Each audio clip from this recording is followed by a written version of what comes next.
Este capítulo 4 concluyó con todo lo que tenía que ver con el arrebatamiento, ¿sí?, del Señor Jesucristo sobre su iglesia, y concluye el tema en el versículo 18. Da vuelta a otro tema porque dice el versículo 18 del capítulo 4: por tanto, alentados los unos a los otros con estas palabras. Así que a partir del capítulo 5 cambia de tema, ¿sí? Sigue hablando de eventos futuros, pero cambia de tema, porque lo anterior es para animar sobre el tema de, ¿sí?, los que partieron a la presencia del Señor antes de que el Señor venga. Entonces, ese es un tema. El arrebatamiento es un tema. Capítulo 5, versículo 1 es otro tema. Así que da vuelta a la página acá. Y dice: pero acerca de los tiempos y de las ocasiones no tenéis necesidad, hermanos, de que yo os escriba. Así que acá lo que vamos a tener, ¿sí?, es el encuentro de estas palabras que son bastante interesantes en el original, que tiene que ver con tiempos y ocasiones, ¿sí? La palabra tiempo es la palabra cronos, que es donde nosotros tenemos una línea, ¿sí?, cronológica, que entonces va a marcar un espacio de tiempo. Y acá se va a encontrar con otra palabra que es kairos, que es la palabra que tiene que ver con como un tiempo propicio, como un tiempo oportuno para algo. Entonces, lo que está diciendo es que va a haber dentro de una línea de tiempo, un espacio de tiempo, va a haber tiempos oportunos o preparados para ciertas cosas, para determinadas cosas, ¿sí? Y cuando está hablando de esto, de esta palabra, tiene que ver de kairos con el tiempo de Dios, ¿sí?, con el tiempo oportuno, con lo que Dios ha preparado, con lo que Él tiene, ¿sí? Tiene que ver con esto ya pensando en que las cosas se den de esta manera. Entonces dice, como una serie de eventos a través del tiempo, ¿sí?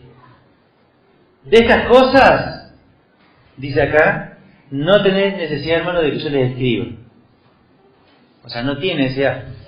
Recuerden que mucho de lo que hizo el apóstol Pablo en su estadía en Tesalónica tenía que ver con la enseñanza de la Escritura, y mucha de la enseñanza tenía que ver con esto, con eventos futuros.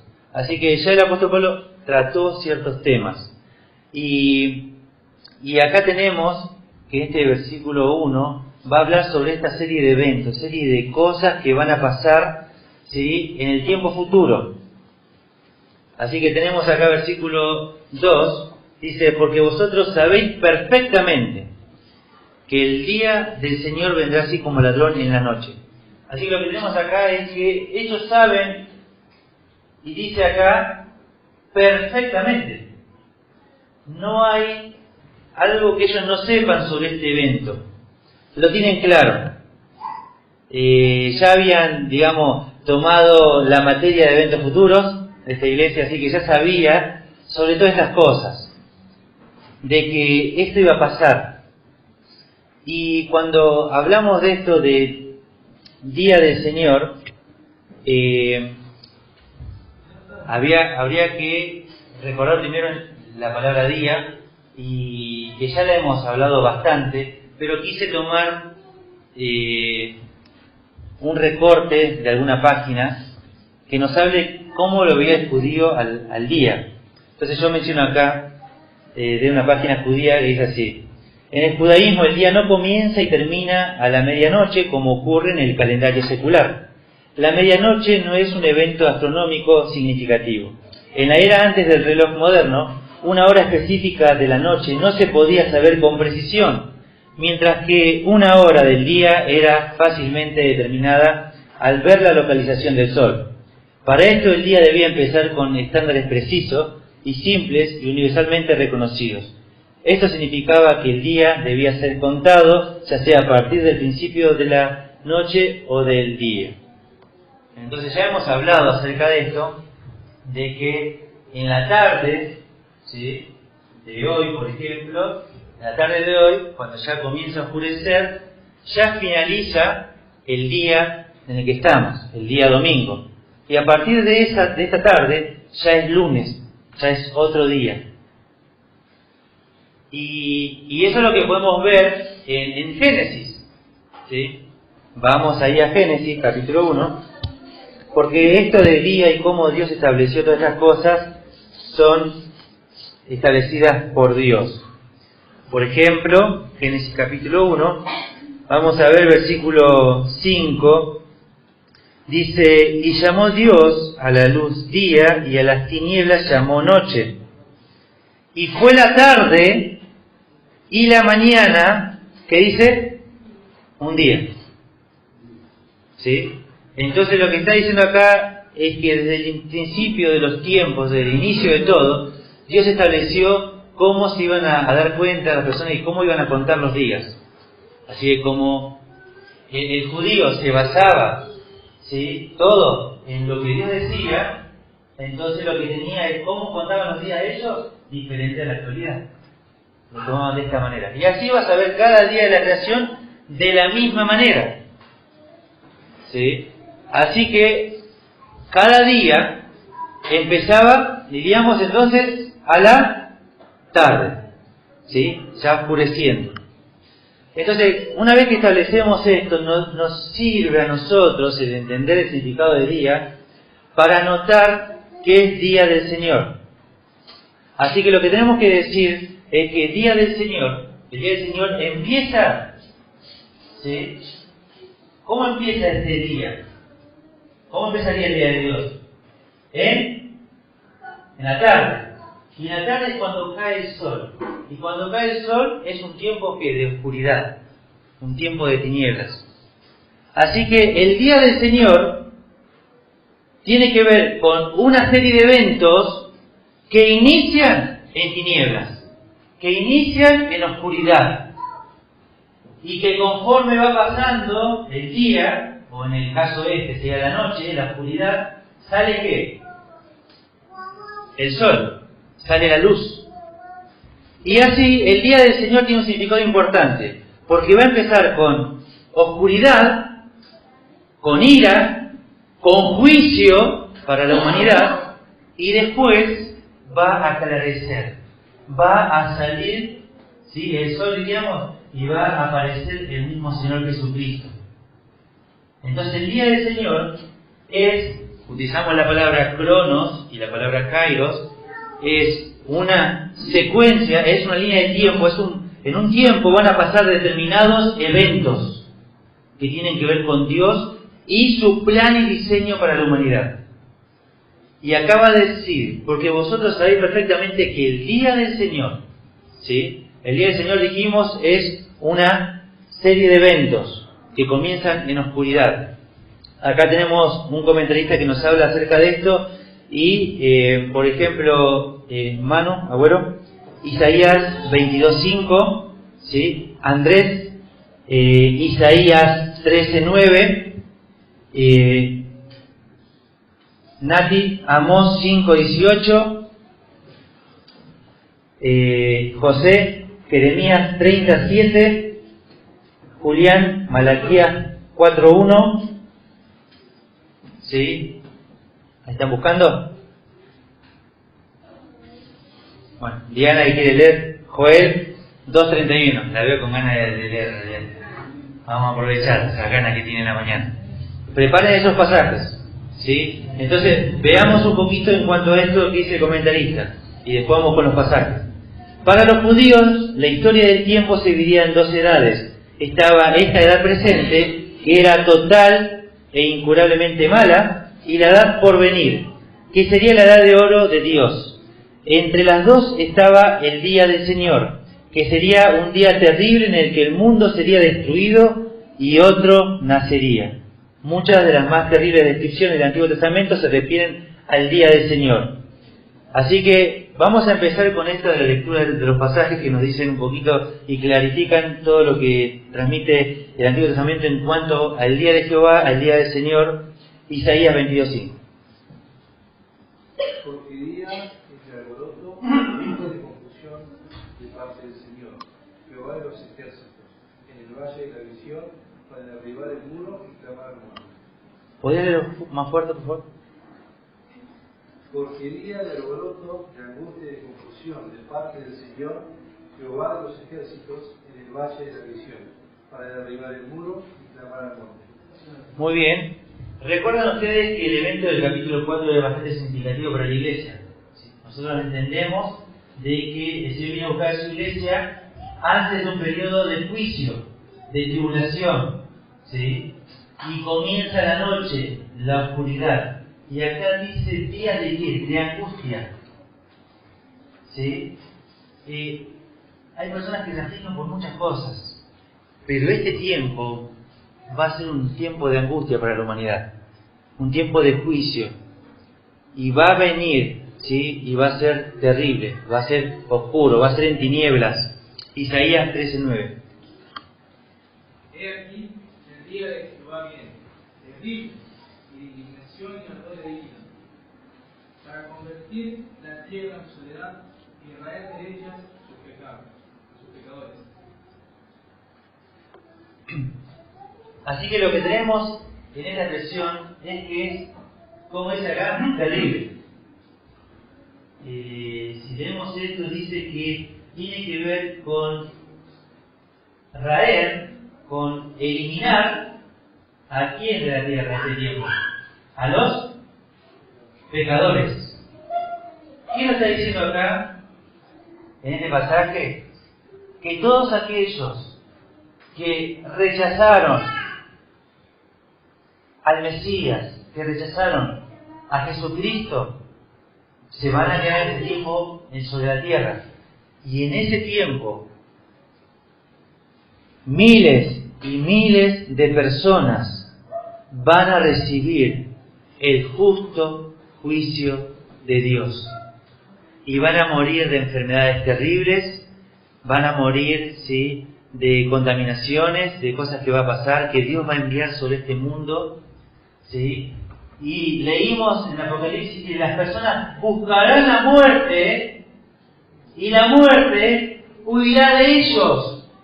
O sea que aún va a haber un periodo donde van a morir gran cantidad de personas, y va a haber un momento dentro de la tribulación donde las personas van a querer matarse, suicidarse, y dice que la muerte, ¿sí?, va a huir de ellos. Y cuando habla de eso es de un acto milagroso, sobrenatural, que la muerte va a huir de ellos. Por más que ellos quieran quitarse la vida, eso no va a poder pasar, porque Dios está desatando su ira. Y en la era de la iglesia, en la cual nos encontramos nosotros, hablar de un Dios así es bastante fuerte, porque nosotros estamos acostumbrados a hablar acerca de un Dios de amor, también de justicia, de juicio, pero hablar de un Dios de esa magnitud es como, ¿recuerdan el Dios del Antiguo Testamento? ¿Recuerdan que Dios mandaba a su pueblo, la nación de Israel, a exterminar a las naciones que ocupaban la tierra? ¿Sí? ¿Recuerdan eso?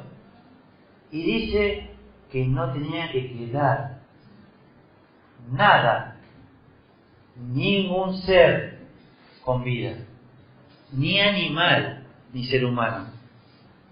Aún estamos hablando de los bebés. Los bebés también, Dios mandaba a que los mataran también a ellos.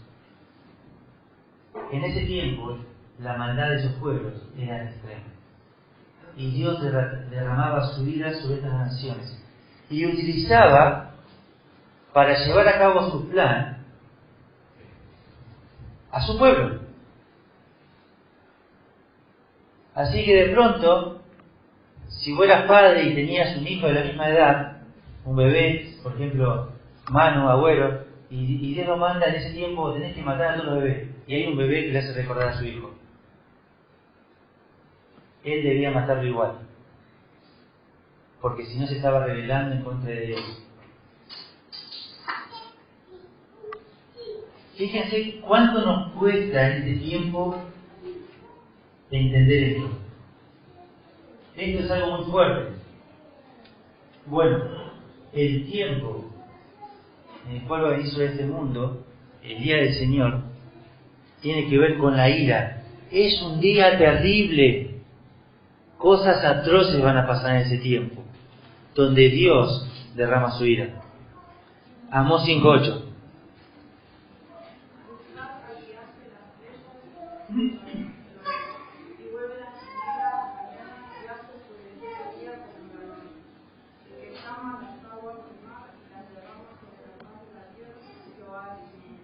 Perdón, no escuché. ¿Puede ser más fuerte?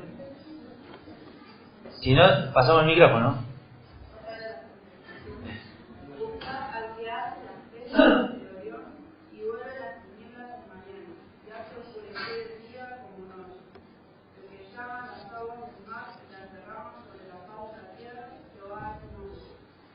Fíjense, este Dios que presentamos es un Dios que tiene poder sobre toda la misma creación. Y es el mismo que puede convertir una cosa y otra, ¿no? Para Dios esto no es difícil. Y Él tranquilamente en un día lo puede convertir en noche, no tiene problema.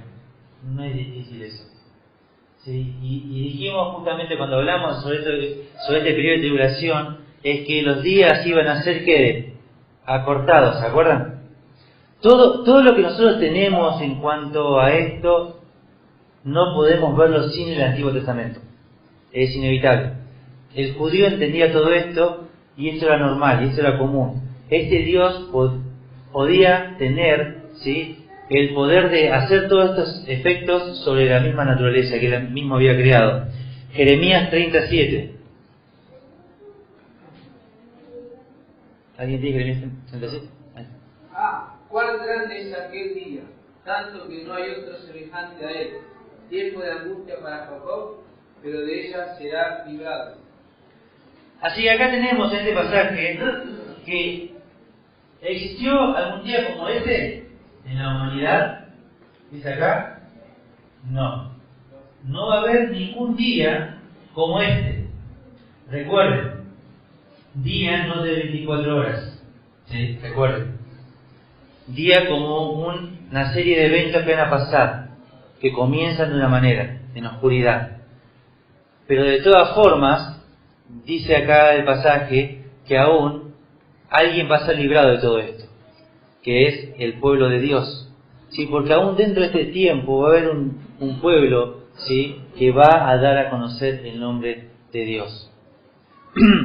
Que en un momento son los 2 testigos, en un Apocalipsis, en otro momento son los 144.000 judíos de las diferentes tribus que salen a compartir el Evangelio en ese periodo. Y de ellos va a ser librado. ¿Sí? Así que tenemos Malaquías 4:1. Porque he aquí viene el día ardiente como un horno, todo en soberbio, y todo lo que hace maldad será estopa. Aquel día que vendrá lo abrazará, ha dicho Jehová de los ejércitos, no lo dejará raíz ni rama. Imagínense, es como si fuera que esto va a caer, ¿sí?, con fuego, ¿no? Como algo hervido, como algo que va a ser un juicio terrible. Y es importante cuando nosotros notamos en el libro de Apocalipsis, vamos a ver justamente que se nos habla que se derrama la ira de Jehová, la ira de Dios, la ira del Señor. Así que se está derramando en este periodo de tiempo esta ira de Dios. Tenemos que ser conscientes de que ellos no estaban ignorando todas estas cosas. La iglesia había sido instruida en cuanto a este tema. Y Joel 2:31, fuerte.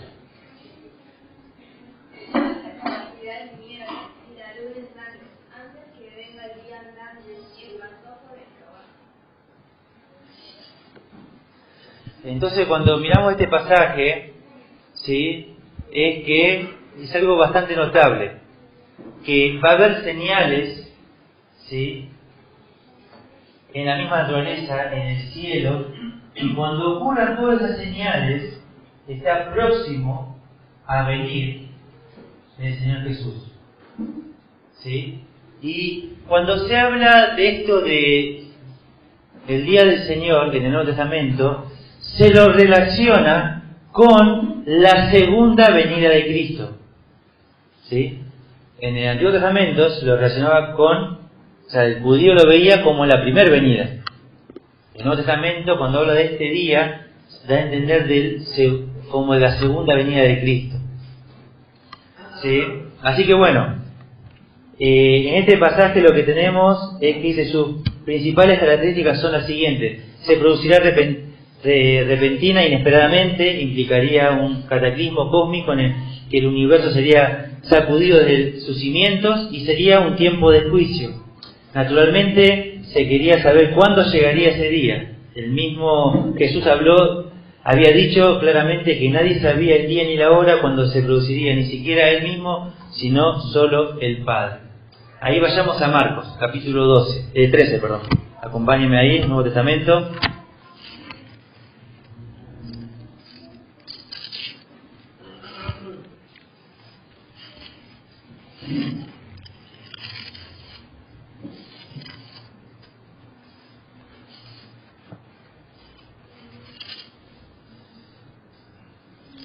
Voy a leer desde el versículo 24, porque nos habla de este tiempo. Pero en aquellos días, Marcos 13, 24, en aquellos días después de aquella tribulación, el sol se oscurecerá y la luna no dará su resplandor, y las estrellas caerán del cielo, y las potencias que están en los cielos serán conmovidas.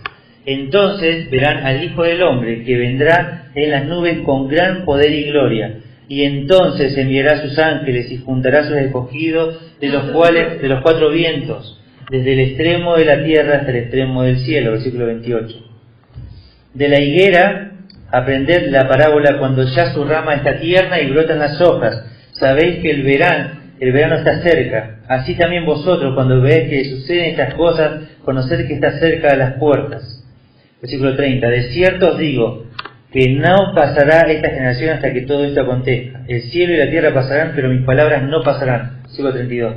Pero de aquel día y de la hora nadie sabe, ni aun los ángeles que están en el cielo, ni el Hijo, sino el Padre. Así que lo que el Señor Jesucristo está diciendo en esta oportunidad, cuando estuvo en este mundo, dando a conocer todo el diseño de Dios a la humanidad a través de su pueblo, lo que tenemos acá es algo que nos dice con total claridad de que justamente en cuanto a este día que va a venir y que el Señor va a venir, nadie sabe ni el día ni qué, ni la hora. Así que cualquier especulación que el ser humano pueda llegar a hacer, ¿sí?, no proviene de Dios. Nadie, dijo Jesús, puede saberlo. Ni aun los ángeles. No, porque si vos haces un cálculo y tomás desde Génesis capítulo 1 y comenzás, tal día va a llegar. Bueno, déjame decirte que eso no proviene de Dios. Ese cálculo que pueda llegar a ser, no viene de Dios. Puede haber un estimativo, puede haber quizás una suposición de algo humano, pero nadie lo sabe. Nadie lo sabe. Nadie sabe ni el día ni la hora, cuándo eso va a pasar. Solo lo que se conoce cuando empiece la tribulación, ¿qué es lo que se va a entender? Eventos. Entonces Jesús dice, cuando ven que pasa estas cosas y así, asá, y asá, y asá, sepan de que el Hijo del Hombre está próximo a venir. Pero todavía no se oscureció nada, así que si no se oscureció nada, no podemos decir que la segunda venida está ahora, próxima. Recuerden, segunda venida, día del Señor, no es lo mismo que Jesús viniendo a buscar a su iglesia. Son dos cosas diferentes. ¿Sí? Disculpen, ¿podrían cerrar la puerta? Ay, gracias. Gente que tiene frío. Bueno, entonces acá lo que tenemos justamente tiene que ver con esto, con que el ser humano ha intentado poner día y hora a ciertos eventos y han sido actos fallidos. Hay personas que se han preparado para esto, hay religiones que han hablado acerca de esto, y hay personas que han vendido sus cosas, sus pertenencias, que se han preparado para este evento. Pero lo que tenemos acá, en la Escritura, que es palabra de Dios, nos dice que nadie sabe el día ni la hora. Así que, Si ves alguna información de esa dando vuelta en internet, no pierdas tiempo en esa, busca otra que hable de algo que te edifique, ¿sí? Porque eso no te va a edificar, porque eso no viene de parte de Dios, evidentemente. No pierdas tiempo con esos cálculos, con esas cosas, porque está lejos de lo que Dios quiso revelar, ¿sí? Y el hombre, a través de la religión y aún en la iglesia evangélica, cuando comienza a ponerle sentido a cosas que Dios no reveló, comienza por un camino oscuro que puede terminar en completas herejías. ¿Por qué? Porque Dios nos dio claridad en cuanto a eso. Entonces no podemos establecer que eso viene de Dios. ¿Sí? ¿Estamos hasta ahí? El día y la hora, ¿lo sabe alguien? Nadie. Exactamente. Versículo 3.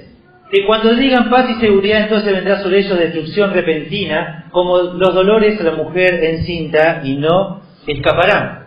Así que lo que tenemos acá es que todo ese momento nos habla, que dice, cuando digan paz y seguridad, ¿sí? Entonces vendrá sobre ellos destrucción repentina. Y acá dice, ¿sobre quién va a venir? ¿Sobre nosotros? ¿Destrucción repentina? Pablo se incluye la iglesia acá en este contexto. Antes, capítulo 4, él se incluía a la iglesia. Y acá en este evento dice que sobre quién va a desatarse todo esto. Sobre ellos. O sea que no está hablando de la iglesia. No está hablando de nada relacionado a la iglesia.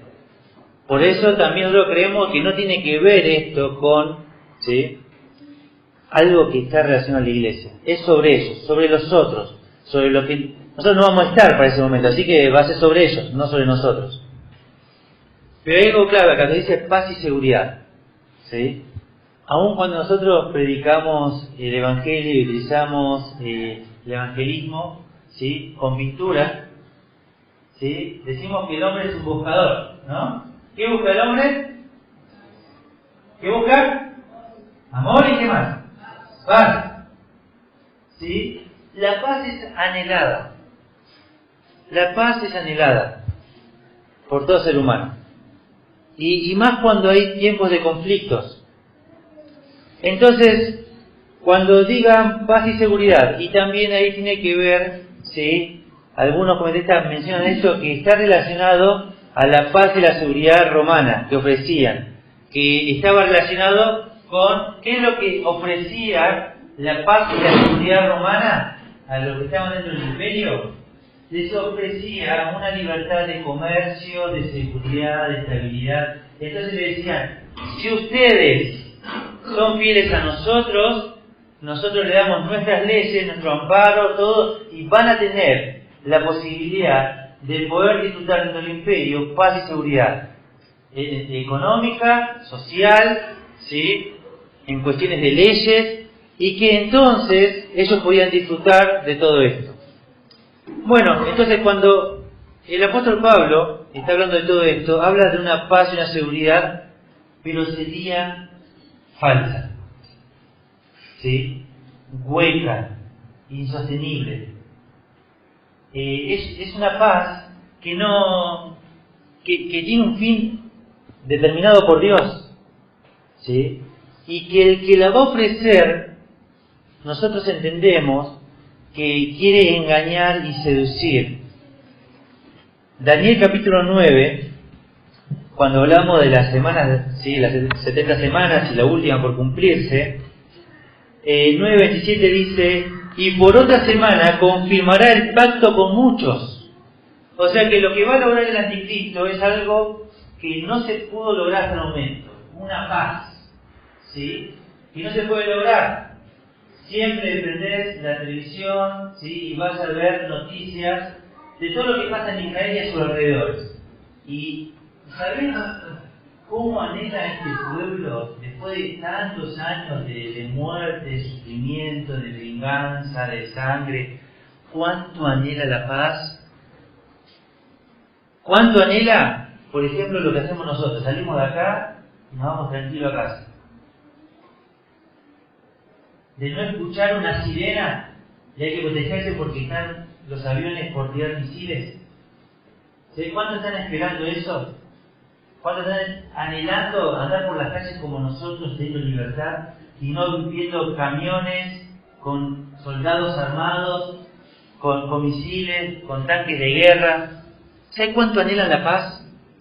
Nosotros decimos paz y de pronto estamos viviendo en paz nosotros. ¿De qué paz nos está hablando? Está bien, hay seguridad y cualquier gobierno te va a vender como dentro de la campaña política una seguridad, pero tenemos dentro de todo seguridad, porque podemos andar libremente, ir a trabajar y venir, y no sé, alguna vez te pudieron haber robado algo, pero la paz y la seguridad que está hablando acá es en un contexto completamente difícil, que se anhela. Entonces cuando todo se calme, cuando todo esté calmado, donde de pronto te dice, no pasa nada, ya estamos bien, estamos todos contentos, se acabó la guerra, ya no hay más alguien que diga que va a bombardear Jerusalén y nada de esas cosas. Cuando estén todos tranquilos, confiados, ahí se viene, ¿sí? ¿No dice acá? Vendrá sobre ellos destrucción repentina. Y es como, por ejemplo, uno puede estar en una playa y puede ver quizás todo lo que es el mar y cómo se acerca a la playa y todo. Se puede ver en movimiento siempre continuo. Pero siempre se habla de cuando va a venir un tsunami, el agua se calma. Y el mar de pronto continuamente con las olas va golpeando y de pronto está quieta el agua, está calma. Y de pronto el agua se comienza a ir. Y después viene el tsunami. Y es algo similar a esto. Es una paz y una seguridad momentánea. Que, uy, qué lindo, se calmaron las aguas, están todos ahí disfrutando de ese momento de paz, de tranquilidad, de seguridad. Viene destrucción repentina. Cuando menos lo piensan. ¿Sí? ¿Se acuerdan que cuando nosotros pensamos en los eventos que Jesús va a estar haciendo un paralelismo con los días de Noé, donde todos vivían el día, disfrutaban, comían, hacían sus cosas, ¿sí? Así será la venida del Hijo del Hombre. Cuando estén todos ahí disfrutando, así, cuando parece que Dios no viene, que está todo bien, que no va a pasar nada, que era mentira, que tenemos paz, que tenemos estabilidad, que tenemos todas estas cosas, en ese momento dice, vendrá. Así que tenemos acá esta palabra, una destrucción. No es un poquito, no es que alguna parte va a sufrir, que alguna... No, es destrucción. Y va a ser, como dice acá, repentino. De un momento a otro, inesperado. ¿Sí? Como que no esperabas eso y llegó. Bueno, es algo repentino. Lo que menos esperaba es que pase algo así. Y pasó. Bueno, va a ser sobre ellos. Y dice acá, como los dolores a la mujer encinta. Y claro, cuando nosotros hablamos de esto, ¿sí? Estamos hablando de que todo muy lindo, el tipo de embarazo, la mamá, qué lindo, sacan fotos, selfies, le ponen dibujitos, le ponen un monito, le ponen de todo, ¿no? Qué lindo todo. Y digamos, todo lo que fue un embarazo normal se disfrutó a pleno, todo. Pero hay algo que en algún momento va a venir, inevitablemente. ¿Que son qué cosas? Los dolores de parto. En algún momento, no sé cuándo, pero va a venir. Y cuando viene, ¿sí? No es que vos sabés, bueno, a ver, a tal hora me va a venir el dolor de parto. No, viene. Y eso es seguro. Es lo próximo. Es obvio. ¿Sí? Así que la humanidad no va a poder escaparse de esto, así como la mujer no puede escapar de estos dolores antes de dar a luz. es imposible que pueda escapar. No puede hacer. Así que dice, Dios determina esto, no escaparán. Versículo 4, mas vosotros, hermanos, no estáis en tinieblas para que aquel día os sorprenda como ladrón. Y le dice algo bastante interesante acá, es que no están en tinieblas en cuanto a una posición. ¿Sí? Nosotros, dice, los creyentes, no estamos en tinieblas. Fíjense, dice, para que aquel día os sorprenda como ladrón. Así que acá nos habla de una posición de estar en tinieblas. Juan 3:19. ¿Sí, Junior? ¿Puedes leerlo? Juan 3:19. Nos habla que no estamos en cuanto a una posición. Así que por más que quisiéramos estar en tinieblas, aquel que está en Cristo ya no puede estar en tinieblas. ¿Sí? Porque ya nos habla de una posición. Ya no depende de nosotros. ¿Qué dice? Y esta es la condenación, que la luz vino al mundo y los hombres amaron más las tinieblas que la luz, porque sus obras eran malas. Así que dice que la luz vino al mundo, hablando de Jesucristo mismo, y las personas, cuando vieron esta luz, se alejaron de la luz. ¿Se alejaron por qué? Porque sus obras, ¿qué? Eran malas. Así que esas personas son las que han rechazado la luz, no nosotros. Así que nosotros no tenemos que sorprendernos, porque sabemos que esto va a pasar. ¿Sí?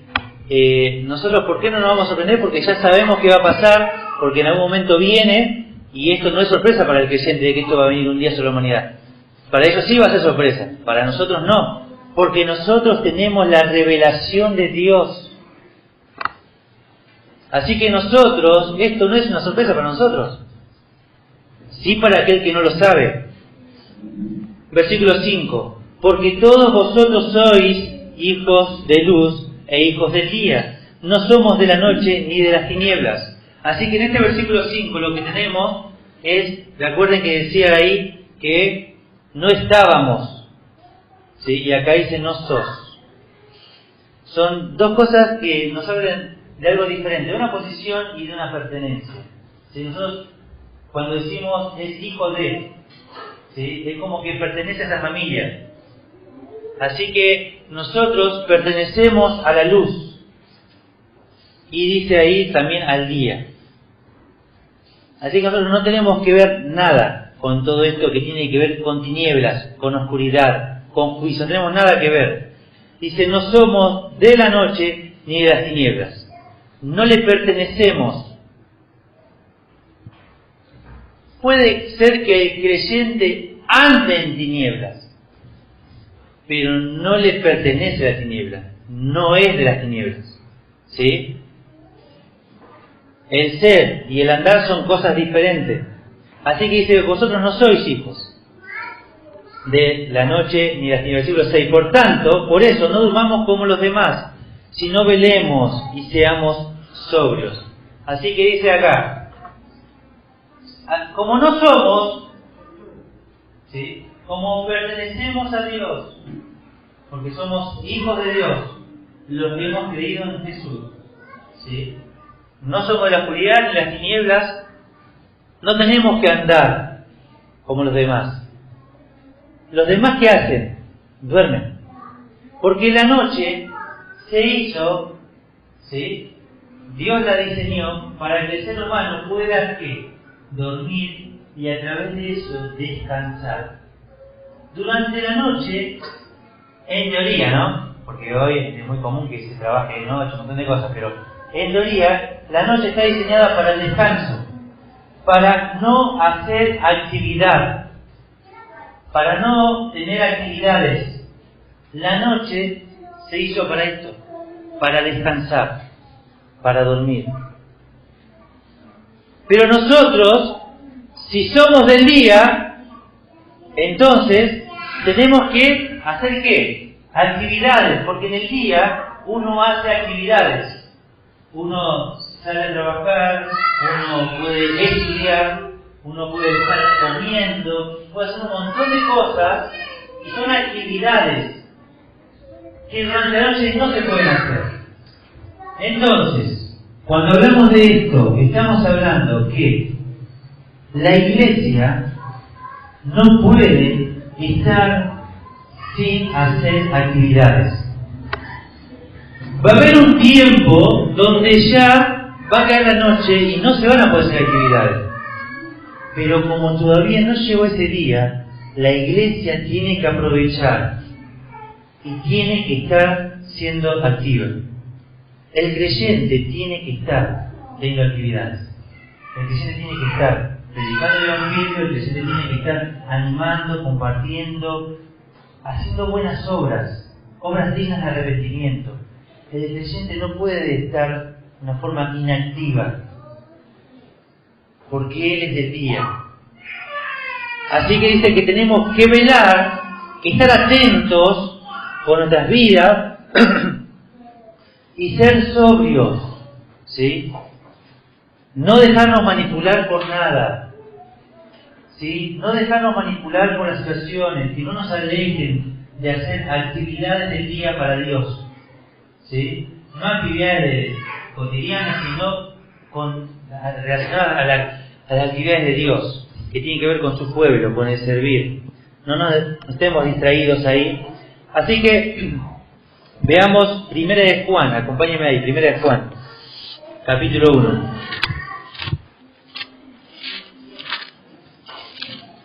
Primera de Juan, capítulo 1. Tenemos acá, versículo 5, ¿sí? Janina, ¿puede ser? Primera de Juan 1, 5 al 7, por favor. Y, a ver, le vamos a pedir a otra persona. Cami, ¿podés leer, por favor, el capítulo 2, versículo 6? ¿Qué nos dice el primero?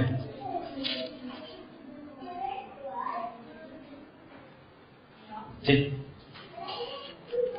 Este es el mensaje que hemos oído de Dios anunciando. Dios es luz y no hay ninguna tinieblas en él. Si decimos que tenemos comunión con él y andamos en tinieblas, mentimos y no recordamos la verdad. Pero si andamos en luz, como él está en luz, tenemos comunión uno con otro. Y la sangre de Jesucristo, su Hijo, nos limpia de todo pecado. Así que acá este pasaje nos habla de esto de luz y tinieblas, y los primeros capítulos de esta carta nos hablan de esto, hace un paralelismo.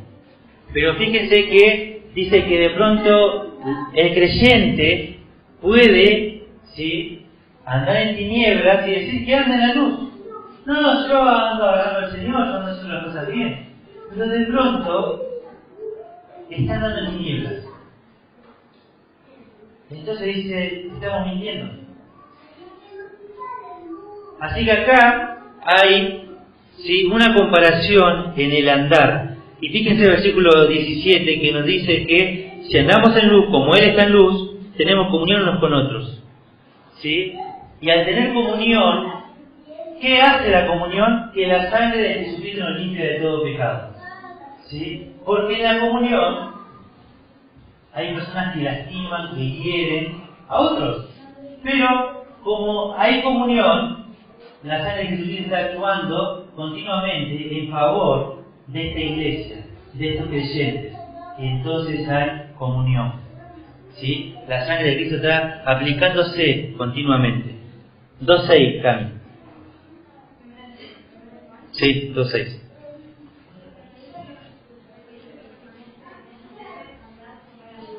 Ahí está, gracias. Entonces acá nos dice justamente, acá en este versículo 6, que tiene que permanecer. Y dice, ¿cómo anduvo él? Anduvo en luz. Entonces tenemos que andar como él. Versículo 7 en adelante sigue hablando en cuanto a este tema. Y dice versículo 9, el que dice que está en la luz y aborrece a su hermano, está todavía en tinieblas. El que ama a su hermano permanece en la luz y en él no hay tropiezo. Versículo 11, pero el que aborrece a su hermano está en tinieblas y anda en tinieblas y no sabe dónde va, porque las tinieblas le han cegado los ojos. Así que cuando nos habla de esto, nos habla, fíjense, de que esto es un andar también. El andar en luz y el andar en tinieblas. Si queremos ser como Jesús, tenemos que andar en luz. Pero podemos, si no andamos como Jesús, andar en tinieblas. ¿Y cómo se manifiesta esto muchas veces? Cuando aborrecemos a un hermano, dice. Cuando no toleramos a un hermano. Cuando lo vemos y haríamos lo posible por no saludarlo. Y es todo un sacrificio saludar a ese hermano. ¿Sí? Entonces hay algo en el corazón que no está bien. Cuando alguien no quiere saludar a otro directamente y no lo saluda, le da vuelta la cara y demás, está andando en tinieblas. Y está mintiendo, porque no está andando en la luz. Así que de pronto dice que aquel que anda en tinieblas, en él hay tropiezo. Eso es lo que dice el versículo 10. Que la persona que está andando en tinieblas está haciendo de tropiezo para otro creyente. La persona que está aborreciendo a su hermano está haciendo de tropiezo no solo para el hermano, está haciendo de tropiezo para la iglesia de Cristo, para el cuerpo de Cristo. Por lo tanto, debe considerar su conducta, debe evaluar cómo está andando, qué es lo que está haciendo. Fíjense ustedes, ahí en este versículo que les muestro de capítulo 5, versículo 1, dice, todo aquel que cree que Jesús es el Cristo, es nacido de Dios, es un creyente. Y todo aquel que ama al que engendró, ama también al que ha sido engendrado por él. Entonces de pronto, ¿sí? Si yo de pronto me llevo re bien con Manu, tengo una muy buena relación con él, ¿sí? Entonces su hijo, ¿sí?, hereda por lo tanto mi agrado, mi afecto que tengo con él y lo heredo con su hijo. Entonces yo tengo una actividad y lo aprecio y qué lindo, sí, y va y uno habla con él y todo. ¿Por qué? Porque tengo una muy buena relación con Manu, ¿sí?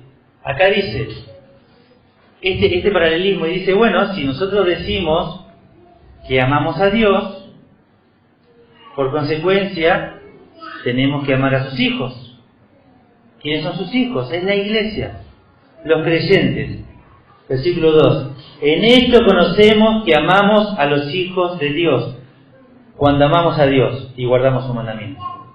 Así que la persona que no ama a su hermano, que no hace algo por su hermano, que lo daña, que le es tropiezo, entonces la persona se puede llenar la boca hablando de que ama a Dios y que Dios le habló una hora silenciosa y qué bueno, y mira este versículo y acá, pues vos tenés que mirar cuando lo comparás con el otro que aparece, ¿sí?, en Apocalipsis, y va diciendo todos esos versículos. Se llena la boca hablando de eso. Llena sus estados de WhatsApp, poniendo versículos y demás. Llena las historias en el Facebook con palabras hasta en el griego.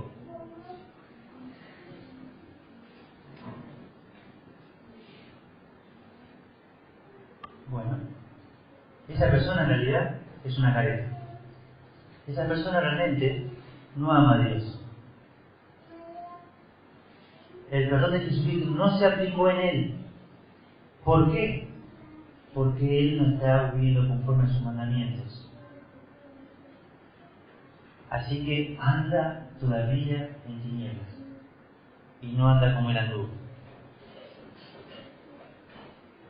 Vos no te preocupes por él, vos no te preocupes por ella, vos no te preocupes que sea un hipócrita, vos no te preocupes por esa persona. Vos amala, vos haces algo por ella, pero si la persona persiste en andar así, no te preocupes por él. Vos no sos quien para juzgar sus obras, el Señor lo va a hacer. Vos ocupate de cumplir con tu papel, con tu rol, amalo, soportalo, toleralo, y Dios va a juzgar sus obras, todo lo que está haciendo, porque Él está andando en tinieblas, y está mintiendo, y está haciendo de tropiezo. Así que tenemos que velar, tenemos que ser sobrios, no nos dejemos llevar por cosas, tenemos que andar en luz, Versículos 7 y 8 dice, pues los que duermen de noche duermen y los que se embriagan de noche se embriagan. Entonces acá lo que dice es algo normal. En la noche ocurren normalmente estas cosas. La gente duerme, no hace actividad, y también en la noche se presta para el pecado, se embriagan, viven en desenfreno. Así que, y eso es completamente normal para ellos. Los que hemos tenido la posibilidad de venir tarde del trabajo o de trabajar durante la noche y demás, has visto que en la noche comienzan a salir personas, ¿sí?, a vender sus propios cuerpos, hombres, mujeres, comienza a ver el alcohol, comienza a ver un montón de cosas, porque esa es la noche, y la noche se presta para eso son tinieblas, y las tinieblas, ¿sí?, la oscuridad se presta para el pecado. Entonces dice acá, eso es lo que pasa en la noche. Versículo 8, pero nosotros que somos del día seamos sobrios, habiéndonos vestido con la coraza de fe y de amor y con la esperanza de salvación como yelmo. Así que acá dice nosotros completamente todo lo contrario. Tenemos que andar en el día, en la actividad del día, no participando, ¿sí?, con las obras infructuosas de la carne, diríamos, ¿no?, de las tinieblas. Así que nosotros no tenemos nada que ver con eso, porque somos del día. Y acá nos habla acerca de esta coraza, ¿sí?, como parte de una armadura, y si la comparamos con la de Efesios capítulo 6, vamos a notar justamente que hay una diferencia notable. Que es la armadura de Dios para el creyente, capítulo 6, pero ahí se nos habla de toda la armadura y dentro de la cual se encuentra también, ¿sí?, la espada y demás. Acá solo es en cuestión de defensa, ¿sí? Por cuestión del tiempo no vamos a ahondar en todo este tema, ¿sí? Así que vamos a ver, versículos 9 y 10 dice, porque no nos ha puesto Dios para ira, sino para alcanzar salvación por medio de nuestro Señor Jesucristo. Así que nosotros no somos puestos para recibir la ira de Dios, ¿sí? Dios no nos puso para esto. Es más, ni el deseo de Dios era desatar la ira sobre la humanidad. Tampoco era su deseo, ¿sí? El Señor, ¿sí?, no vino al mundo para condenar al mundo, sino ¿para qué? Para que el mundo sea salvo por medio de Él. Así que nunca fue el deseo de Dios derramar su ira sobre la humanidad. Nunca fue su deseo. Pero como decidió rechazar el único medio de salvación, Dios tiene que desatar su ira sobre ellos. Y no lo va a hacer tampoco con la iglesia, sino para alcanzar salvación por medio de nuestro Señor Jesucristo. Dice el versículo 10, quien murió por nosotros, para que, ya sea que velemos o que durmamos, vivamos juntamente con Él. Así acá nos dice, un versículo de seguridad y salvación es el versículo 10. ¿Sí? Un versículo de seguridad y salvación es el versículo 10. No importa si este creyente anda durmiendo, ¿sí?, no anda velando de su vida cristiana, ¿sí?, anda de esta manera, ¿sí?, no importa, porque acá nos dice que Jesús también murió por él. Así que no importa si este creyente está durmiendo o está despierto. Ese día va a llegar. Ese momento va a llegar. ¿Sí? Lo importante y el desafío es que estemos atentos, alertas, velando. ¿Sí? Ahora, ¿qué quiero mencionar acá? Puse 3 cosas. Que el verdadero creyente tuvo que tener por lo menos algún momento en el cual evidenció fruto de salvación. Si nunca mostró fruto, es muy probable que nunca haya sido salvo realmente. ¿Sí? Hay personas que sí hicieron una oración, hay personas que levantaron la mano, hay personas que hicieron algo. Pero también tenemos, no es suficientemente esto que voy a mencionar base para esto, porque es un tema bastante largo, pero el Señor Jesús dice, por su fruto lo conoceréis. Si no da fruto, si no da algo en el tiempo, y es probable que nunca haya sido salvo. Algún fruto tuvo que haber mostrado y evidenciado en algún momento por lo menos. Eso tenemos que aclararlo por un lado. Esta verdad no tiene que causar un pequemos para que la gracia abunde. Total, Dios me perdona. No es la actitud de un creyente. Una persona que vive desenfrenadamente y entregada completamente al pecado, es muy probable que no sea salvo. Si la persona vive pecando y dice, no importa, déjame perdonar, si tiene esa actitud, es muy difícil que sea creyente. ¿Sí? Es muy difícil, porque no es una actitud de un creyente. Él puede ser que lo practique, pero no lo va a decir y no va a tener esa actitud. Se va a sentir mal cuando lo hace, y lo va a hacer igual, va a querer acallar la conciencia y demás, sí, pero no es que, no le importa, Dios me perdona igual. Es una actitud de una persona que es muy probable que no haya conocido nunca a El Salvador. ¿Que haya ido a una iglesia evangélica? Sí, pero no que sea salvo. O lo siguiente, acá no habla de recompensa o pérdida. Si velamos, tendremos en el cielo recompensa, a diferencia de que si dormimos tendremos pérdida. Hemos hablado del tribunal de Cristo. Entonces acá no tiene que ver con el tema del tribunal de Cristo, no tiene que ver con un tema de pérdida, de galardón, de recompensa. Tiene que ver simplemente con un tema de estar atento y de velando. No se enfocó en eso. Y lo último, dice, por lo cual animaos unos a otros y edificados unos a otros, así como lo hacéis. Y acá tenemos estas dos palabras, ¿sí? De animarse, de exhortar, ¿sí? Esta palabra de ponerse al lado, ¿sí? Esta palabra de animar es la misma con la cual se traduce, ¿sí?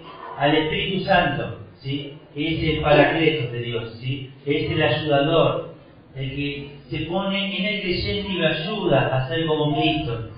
¿Sí? Así que dice, ustedes como iglesia tienen que ponerse al lado uno de otro y animarse de que velen, de que sean sobrios, de que estén atentos, alerta, que no se pongan a dormir cuando es de día, aprovechen a hacer las cosas, de hablar del Señor, de hacer cosas para Él en este tiempo, que no se distraigan con otras cosas, ¿sí? Ponete al lado y animalo. Él dice acá, y edificados, ¿sí? Y esta palabra tiene que ver con la de construir, la de uno que está edificando y levantando pared, ¿sí? Podríamos utilizar la palabra esta del libro, ¿sí? Pásame otro ladrillo, decir, bueno, pasando otro ladrillo me estoy edificando, ¿sí? Ayúdame a edificar, ¿sí? Ayúdame a poner otro ladrillo más acá en la iglesia de Dios. Entonces dice, bueno, entre ustedes ayúdense a edificar la iglesia de Dios. Pónganse unos a otros al lado para ayudarse, pero a la misma vez para edificar la iglesia de Dios. Lo que vas haciendo por otro, ¿sí? Por más que esa persona no te quiera saludar y vos lo haces por él y para él también, como agradecimiento de lo que Dios hizo por vos, lo que vos estás haciendo está edificando la iglesia de Dios. Estás poniendo un ladrillito más en la iglesia, ¿sí? Cuando estás ayudando a alguien que está pasando necesidad, estás poniendo otro ladrillito más en la iglesia de Dios.